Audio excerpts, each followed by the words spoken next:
Itinanggi ng Malacanang na nakipagkasundo si Pangulong Bongbong Marcos kaugnay sa term sharing. Kasunod yan ang inilahad ni Ramil Madriaga sa House Justice Committee na pumayag umano noon ng Pangulo na bumaba sa pwesto para maging presidente si Vice President Sara Duterte. Pinalaga naman ng bise ang sinabi ni Madriaga na kinailangan niya ng tulong ng isang propesor para makapasa sa law school. May unang balita si Ian Cruz. Hindi pinalampas ni Vice President Sara Duterte ang isang inilahad sa Kamara na nagpakilalang dating bagman umano niyang si Ramil Madriaga. Tungkol ito sa umano'y naikwento noon kay Madriaga ni Attorney Ryan Ray Kilala, ang dati raw Associate Dean ng San Sebastian College of Law na dati raw propesor ng bise nung nag-aaral ito noon. He shared with me that Sarah was not particularly good in school, was often struggling with her academics and habitually rude and violent to other students. Hence, Attorney Ryan used his influence in San Sebastian College of Law to ensure that Sarah received passing grades despite her poor academic performance. Sabi ni Duterte sa isang pahayag, sa lahat ng anyay kasinungalingang ibinato ni Madriaga, ang pagsabing kinailangan niya ng tulong para makapasa sa law school ang kanya raw pinapalagan. Tinapos daw niya ang pag-aaral sa sarili niyang pagsisikap. Binigyan daw niyang prioridad ang anyay well-rounded life kesa academic excellence. Hindi raw siya humingi ng special accommodation sa sinumang propesor para sa kanyang grade dahil kaya naman daw makuha ang bare minimum nito. Hindi rin daw siya naging paksa ng anumang reklamo ng kabastusan o karahasan laban sa ibang estudyante. Sinusubukan pa naming makuhang panig ni Attorney Kilala. Buwelta rin ng bise, hindi mapapantayan ni Madriaga at mga kasabwat niya sa Kamara ang kanyang kapasidad na makakuha ng resulta sa kaunting pagsisikap. Dahil hindi raw sila makahabi ng kapanipaniwalang kasinungalingan.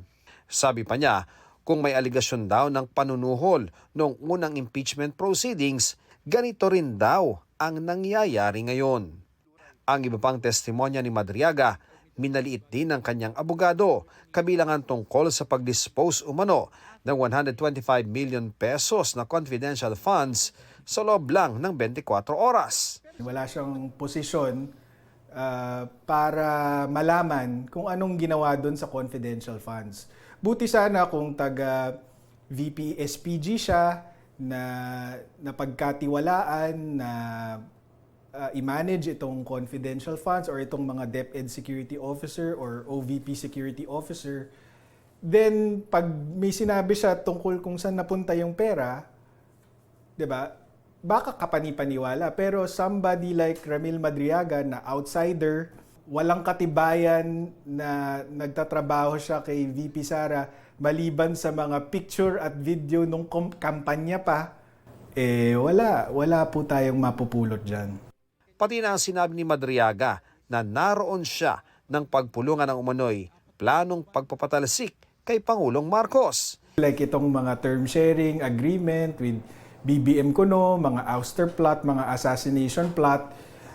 Pero alam naman namin na hindi totoo lahat yun. Tingin ng kampo ng bise, may motibo si Madriaga sa pagharap sa impeachment proceedings. Ang totoong motibo niya ay para makalabas ng kulungan. Natanong na rin tungkol dito si Madriaga na kanya namang itinanggi. Wala bang pangakong palayain ka sa kulungan kapalit ng pagtestigo na ginagawa mo ngayon? Di po ako humihingi ng anumang kapalit sa paggawa ko ng salaysay ko. Pinabulaanan din ng Malacanang na may napagkasundo ang term sharing. Ang Pangulo po, hindi po yan mga ngampanya para lang po ibigay ang posisyon kahit kanino. Ang sabi ko po natin, nangako po siya na siya'y magtatrabaho para sa bayan at tatapusin ng termino. Did you get a reaction from him on that particular point? Siya po ay nagulat. Dahil hindi po ganun ang Pangulo.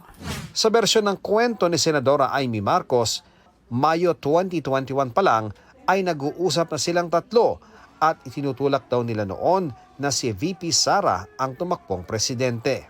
He will file October 6 as instructed. Pero sana somebody will file as his VP Kasi nakakatawa naman, walang katandem. And he will slide down to VP ASAP. Ang sagot naman ni VP, tulad ng sinabi niya sa media, naku, ang usapan namin ni PRRD, VP na siya sa PDP.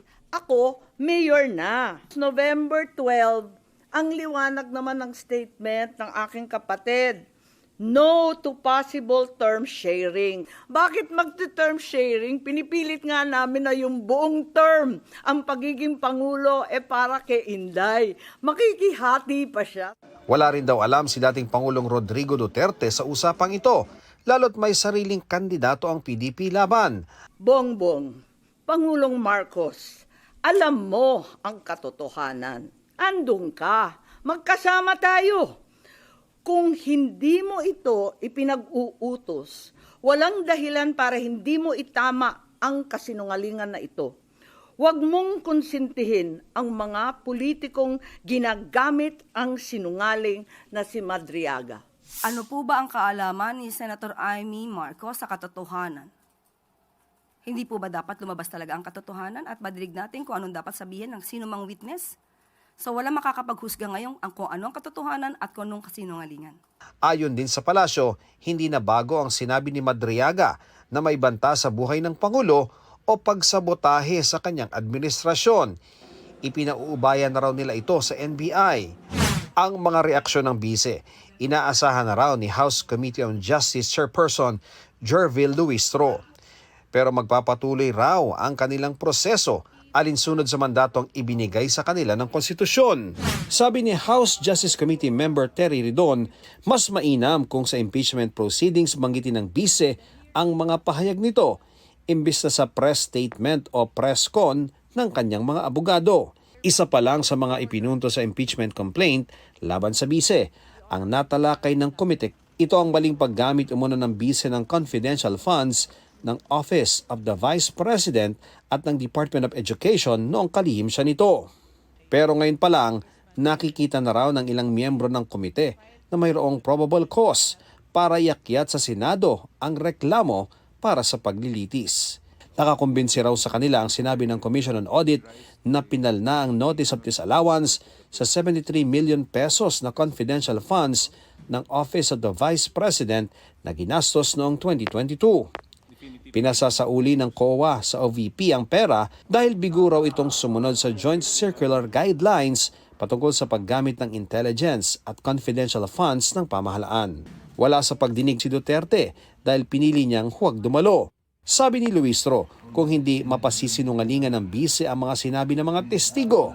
Considering that it is only probable cause that is being required of the Justice Committee to be able to transmit this to the plenary and from plenary to the Senate, kung hindi ito mariribat, kung hindi ito makakounter, there is really a possibility that this testimony of Madriaga will suffice the requirement of probable cause.